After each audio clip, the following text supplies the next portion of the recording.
Hello fleet, and welcome back to another episode of Destroyer Chronicles.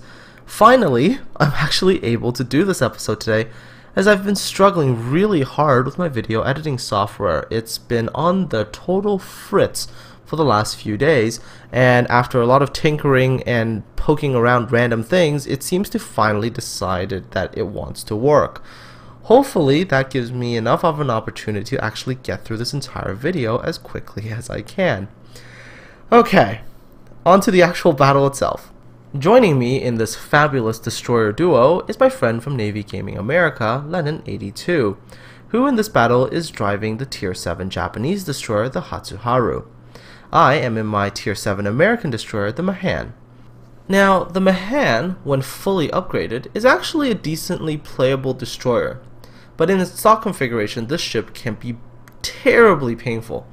Now, the reason why it's such a painful destroyer to play when it's in a stock configuration lies into its two major problems. One, it has this huge detectability range, 7.9 kilometers on the surface, 3.6 kilometers from the air, making it pretty hard to be stealthy.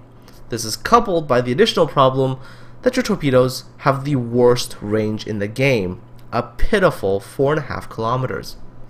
So, in order to play this destroyer properly, I have to use every bit of cover I can. Islands, smoke, even the inattentiveness of the enemy ships. Now, being in a wolf pack helps a little bit because I'm able to utilize Lennon's strengths as an Imperial Japanese Navy destroyer, which is stealth, and he's able to lend me a certain degree of cover, as well as he's able to use his torpedoes to help me pepper an area, which is what we're doing to this cruiser that decided to come up a pretty silly area, which is, well, the gap between two islands, a very narrow channel, which means that by the time he came out, we were pretty much on top of him. And of course, this leads to a very easy kill, and this poor cruiser really did nothing the entire battle. Just a little pro tip for all destroyer captains: if you happen to be in a situation where you're fighting against a maneuvering ship, save your second salvo of torpedoes. What that means is you fire one salvo, wait for the enemy ship to start making its move in order to avoid that first wave, get yourself into the proper position, and then fire your second wave at a place where the enemy ship can no longer dodge. So in this last particular case, what you saw me do was I fired one salvo, waited for the enemy ship to dodge, and at the same time maneuvered myself into a better position where I was shooting to the side of the enemy ship, and then I fired my second salvo. Much higher probability of killing ships if you do that. Now, after killing that cruiser, if I was in a Japanese destroyer, I might have gone after those battleships because that battleship wouldn't have been able to spot me. But being in an American destroyer with my high detectability range, that battleship absolutely saw me. So instead of going after that battleship, I turned around, went back in the smoke, and tried to position myself to attack someone else. At this particular time, me and Lennon started to notice that this enemy Pensacola seemed to be heading towards the same gap that his friend came through earlier. So what we did is we came around and we're just going to fire torpedoes down this very narrow channel and hope that this Pensacola actually goes into this place. Now, I could have approached this path from two different directions. I could have gone straight in from the north, or I could circle around the island and come in from the direction that I am right now, which is from the south. This is the preferred direction if you're in an American destroyer, because this grants you the maximum amount of cover and allows you to close the range to a point where the enemy ship almost has no chance of dodging. So again, just in case the enemy ship dodged, I tossed both my waves of torpedoes, one in a narrow arc and one in a wide arc, to guarantee myself a hit. Of course, there really was no chance for the enemy cruiser.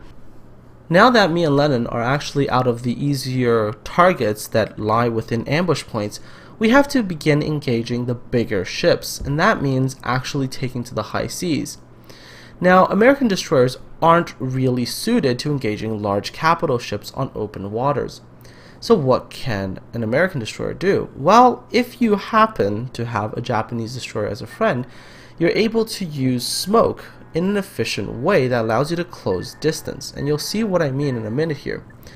However, having just been attacked by torpedo bombers, there is one problem. Both myself and Lennon have been spotted, which means that we're going to start attracting the unwanted attention of the Fuso over there.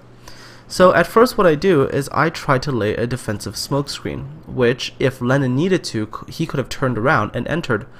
But Lennon, luckily, in a Japanese destroyer with its awesome stealth capabilities, is able to, well, basically go invisible. And now the enemy battleship can't see Lennon, and of course, myself being in a smoke screen, I'm invisible.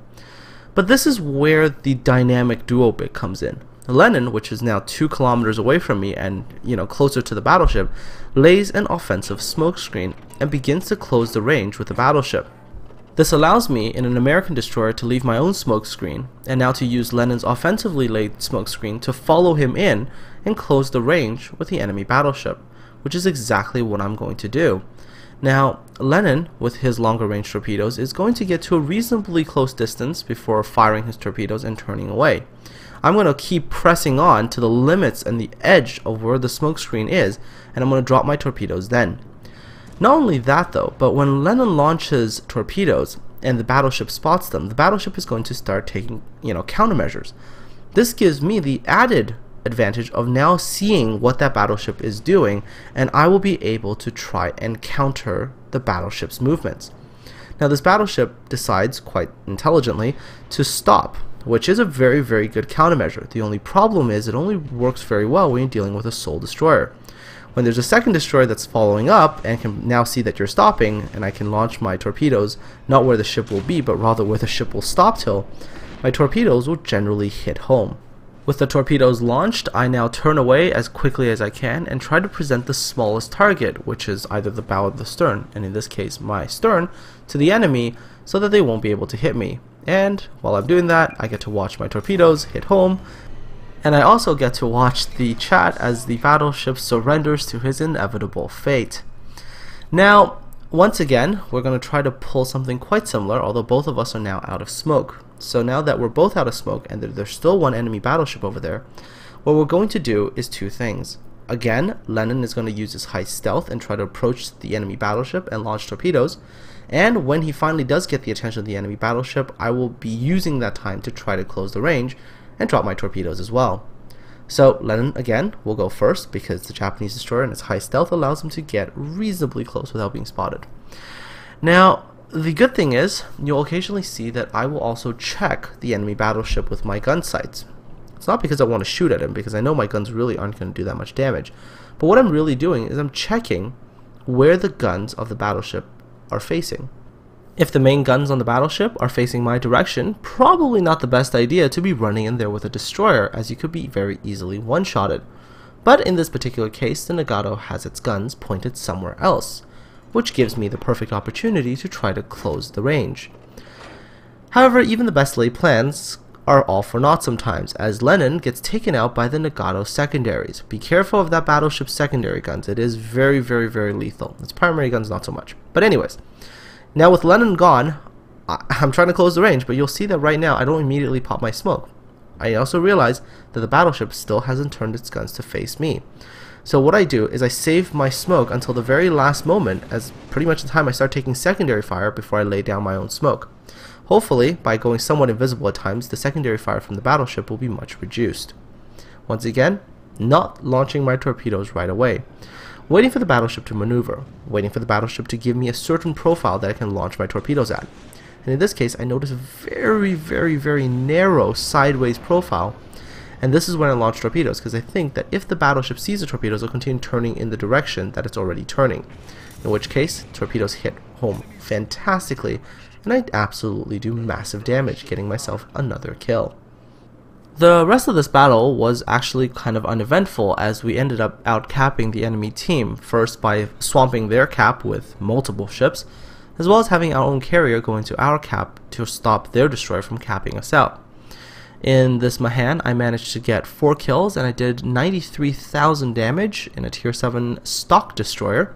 So that actually shows you something really, really awesome about World of Warships, is that you could be in a stock ship, and as long as you play to its strengths and you get a little bit of help from your teammates, you can still do absolutely fantastic amounts of damage and also get multiple kills and carry the team. So now I'll just leave you with the last few seconds of this video as we end up very quickly capping out their base.